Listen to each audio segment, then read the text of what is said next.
네, 방금 설명한 생태계의 평형 원리를 이제 우리가 교과서에 나와 있는 예시로 한번 적용을 해보도록 할게요. 생태계 평형 유지 원리입니다. 자, 다음은 캘리포니아 해안에서 무너진 생태계가 다시 회복되는 과정이다. 캘리포니아 해안에서는 모피를 얻기 위한 남획으로 인해서 남획 막 잡는 거야. 누구를 잡았냐면 해달을 잡았어요. 이 불쌍한 친구, 요 귀여운 친구를 잡았대요. 보노보노 아시죠? 그거 지금 뭐 먹고 있냐면 성게를 먹고 있어. 성게 되게 맛있는데 요거. 이렇게 뾰족뾰족한 요 성게를 먹고 있는 그런 해달이 살고 있어요. 그러면 성게는 또 뭘 먹겠어? 바닷속에 있는 해초를 먹겠죠. 그래서 그런 먹이사슬이 있는 그런 애들이 있었는데요. 해달의 개체수가 얘가 다 죽어버렸어. 그러자 해달의 먹이인 성게가 갑자기 살판 난 거지. 나를 잡아먹던 보노보노가 죽었네. 얘가 죽었네. 그러니까 성게의 개체수가 막 급증을 갑자기 하게 됩니다. 이에 따라서 성게의 먹이인 해초. 성게는 해초를 먹는데 그 해초 수는 해초 입장에서 나를 잡아먹는 저 성게놈들 너무 많아졌네 하고 다 막 급감해버리겠죠. 줄어들었어요. 그러고 나서 이후 해달의 남획을 중단을 했어. 이제 그만 우리 보노보노 잡으세요 라고 중단을 하자 풍부한 성게를 먹이로 해달의 수가 늘어났고 그리고 성게의 수는 다시 줄어들게 되었습니다. 그리고 그 결과 다시 해초의 수가 늘어나서 원래 상태를 회복해 가고 있습니다. 이런 사례를 볼 수가 있어요. 지금 이렇게 말로 나와 있는 거를 우리 생태계 평형 유지 원리 요 도표 아까 봤던 내용으로 같이 한번 정리를 다시 해보도록 할게요. 교과서에 나와 있는 그림이죠. 자, 보시게 되면은 남획으로 해달 개체수가 감소를 했습니다. 해달은 여기 생태계 내에서는 2차 소비자에 해당하는 거죠. 2차 소비자가 감소를 하니까 당연히 그 먹이였던 1차 소비자인 성게가 증가를 하게 되는 것이고 그리고 성게의 증가로 인해서 얘의 먹이였던 생산자의 그 해초가 감소를 하게 됩니다. 그래서 이렇게 깨져버린 생태계였어요. 그러니까 생태계 평형이 깨져버린 상태였는데 걔네들에서 이제 다시 해달을 남획을 금지를 시키자 해달수가 증가를 하게 되었고 먹이인 성게수가 이 포식자가 많아졌으니까 성게수가 감소를 하게 됐고 그리고 성게수가 감소하자 밑에 있던 해초도 증가를 해서 원래 상태를 회복하게 되는 생태계 뭐가 이루어졌다? 평형이 유지가 되었다라는 걸 볼 수가 있겠죠. 그래서 생태계 평형이란 무엇이냐? 우리 261쪽 밑에서 세 번째 줄 볼게요. 이처럼 다음부터 밑줄 쳐보시면 돼요. 오랜 세월에 걸쳐서 형성된 생태계는 생태계를 이루는 생물의 종류, 개체수와 물질의 양 등이 안정적으로 유지되어서 균형을 이루는데 이를 뭐라고 얘기를 하느냐? 생태계 평형이라고 얘기를 한다. 그래서 인간의 활동, 남획이라고 하는 인간의 활동 때문에 이 개체수가 변동이 되어서 이렇게 생태계가 깨지기도 하지만 다시 인간의 활동으로 인해서 남획을 금지를 하니까 이 개체수가 다시 회복이 되어서 생태계 평형이 유지가 될 수 있다라는 내용을 하고 있습니다. 자, 그래서 이번에는 그러한 생태계 평형이요. 우리 인간에 의해서 깨지기도 하고 뭐 유지가 다시 되기도 하고 평형 상태를 유지가 되기도 하고 하는데 이렇게 생태계 평형에 위협을 주는 요인이 무엇인지 그리고 그것을 극복하기 위해서 어떠한 노력을 해야 하는지에 대해서 우리가 교과서 262쪽부터 내용을 보면서 생태계의 평형을 보존을 하기 위해서 어떤 노력을 해야 되는지 그런 내용까지 한번 정리를 간단하게 해보도록 할게요. 자, 일단 제목을 생각을 해보시게 되면은 생태계 나 그리고 인류의 미래라고 했는데요. 이게 이제 환경 변화에 의해서 생태계가 영향을 받게 됩니다. 환경 변화에 의해서 생태계에 영향을 이제 미치게 되게 되는데 그 환경 변화가 생태계에 어떤 방식으로 영향을 주게 되냐면 자연적인 요인이 있을 수 있고 인위적인 요인이 있을 수가 있어요. 그러니까 생태계를 파괴를 시키는 영향을 한번 보도록 할게요. 자연적인 요인에 의해서 즉 환경 변화가 자연적인 요인에 의해서 나타날 수도 있고 인위적인 요인에 의해서 환경 변화가 나타날 수 있다는 얘기예요. 자연적인 요인에 의해서 생태계가 파괴되는 거 뭐 때문에 알 수 있을까? 지금 우리 교과서 262쪽을 보게 되면요. 262쪽에 지금 사례가 화산 분출 아니면 뭐 또 뭐가 있을까요? 홍수, 가뭄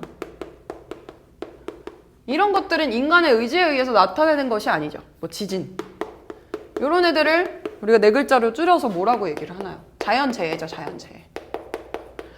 자연재해에 의해서도 생태계가 파괴가 될 수가 있어요. 그런 사례로 대규모 화산 분출에 의해서 이렇게 여기 나와 있는 게 인도네시아 작은 섬 크라카타우에 대한 거대한 화산 폭발이 일어나서 섬의 3분의 2가 사라졌대요. 그러면서 이렇게 생태계가 파괴가 되기도 하는데요.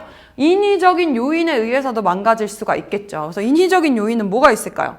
인간에 의해서 만들어지는 거. 인간에 의해서 인간 활동으로 인해서 환경 생태가 변할 수가 있다라는 건데 인간에 의해서 뭐 대기오염이 일어날 수도 있고요. 수질오염. 공기도 오염될 수 있죠. 그리고 뭐 삼림이 훼손될 수도 있고요. 도시가 너무 무분별하게 개발이 되어서 그 생태계를 파괴를 할 수가 있고요. 그리고 인간의 간섭으로 해서 남획이라던가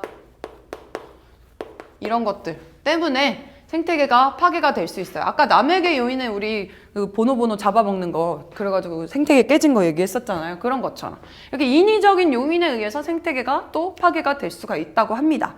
그래서 이렇게 뭐 자연적인 요인은 자연재해를 우리가 뭐 어찌 할 수는 없으나 우리가 생태계 파괴를 막을 수 있는 방안, 인위적인 요인을 지금 대기오염, 수질오염, 공기오염, 삼림훼손, 도시개발, 남획 이런 것들에 의해서 생태계가 파괴되는 거는 우리가 스스로 노력을 통해서 극복을 할 수가 있다라는 얘기를 담고 있는 것이죠.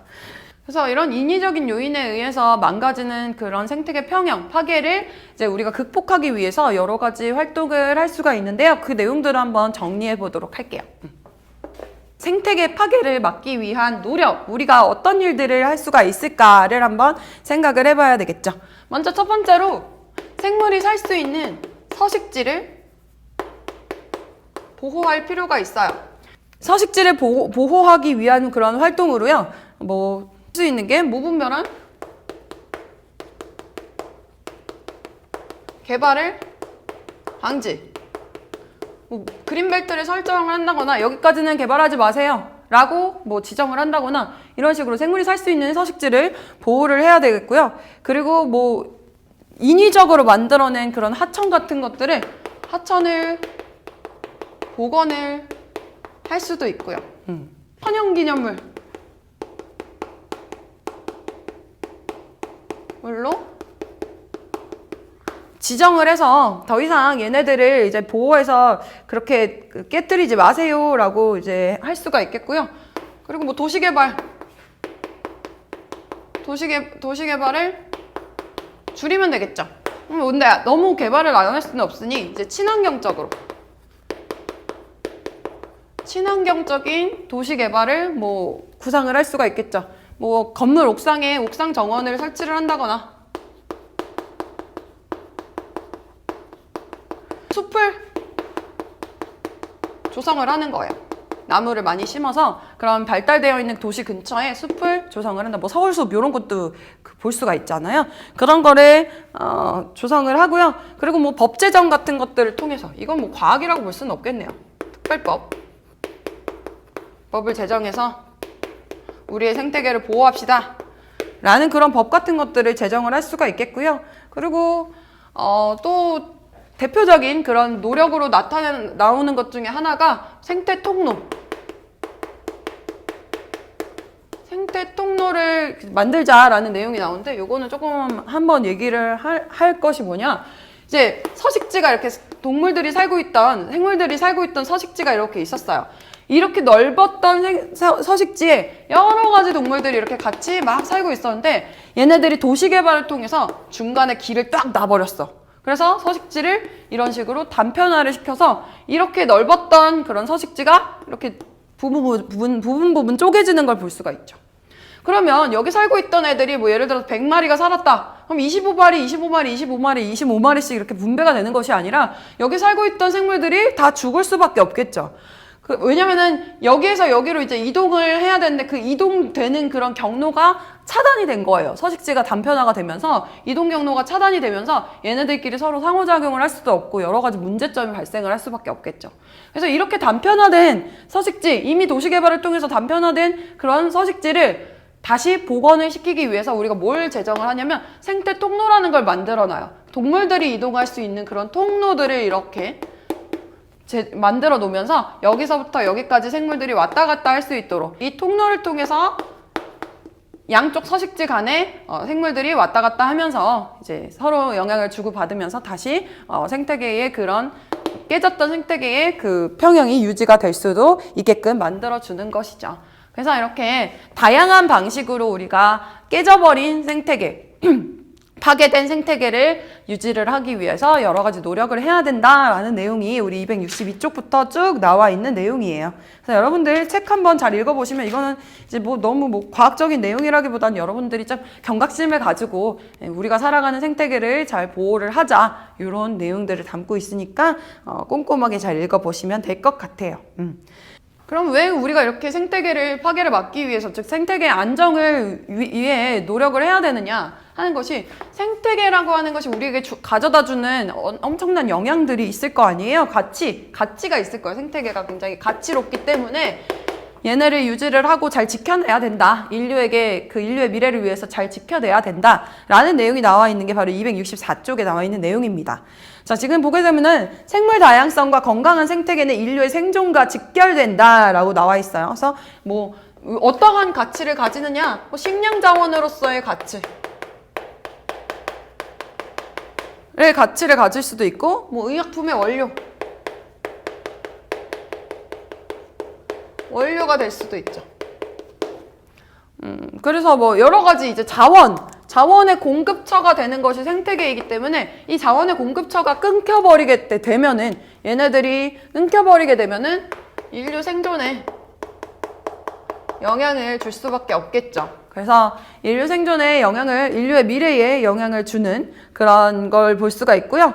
그리고 지금 이런 접근 방식은 생태계를 유지해야 되는 이유가 인류의 생존을 위해서 유지를 해야 된다라고 하는 이런 이기적인 발상일 수도 있지만요. 실제로 우리 맨 마지막 단락을 볼게요. 맨 밑에 쪽 단락을 볼게요. 자원으로서의 이런 가치를 넘어서서요. 사실은 모든 생물들은 뭘 가진다? 평등한 생명권을 가진다라는 것이 굉장히 중요한 내용이죠. 그래서 인간에게는 다른 생물종을 멸종시킬 권한, 신도 아니잖아요, 우리가. 그러니까 그런 권한도 없고 권리도 없고요. 당연히 우리가 이러한 생태계에서 살아가는 일원으로서 다른 그 생태계를 구성하고 있는 생물종이라던가 환경적인 요소들을 보호해야 되는 그런 필요가 있다, 의무성을 가지고 있다라는 거를 알 수가 있겠죠. 생태계가 파괴가 되면 인류도 살 수가 없습니다. 그러니까 우리의 생존과 그리고 더불어 살아가는 그러한 생태계의 그런 유지를 위해서 여러 가지 노력을 해야 된다라는 내용이 이 단원의 마지막 끝맺은 말이라고 볼 수가 있겠네요. 그래서 여러분들도 이제 앞으로 그런 환경 보호를 위해서 작은 실천, 일회용품 사용하지 마시고 자기가 가지고 다닐 수 있는 이런 것들, 여러분들이 할 수 있는 작은 실천이 무엇이 있을지 한번 생각해 보시고 그것을 이제 실천해 나가는 모습을 보여주시면 좋겠습니다. 네.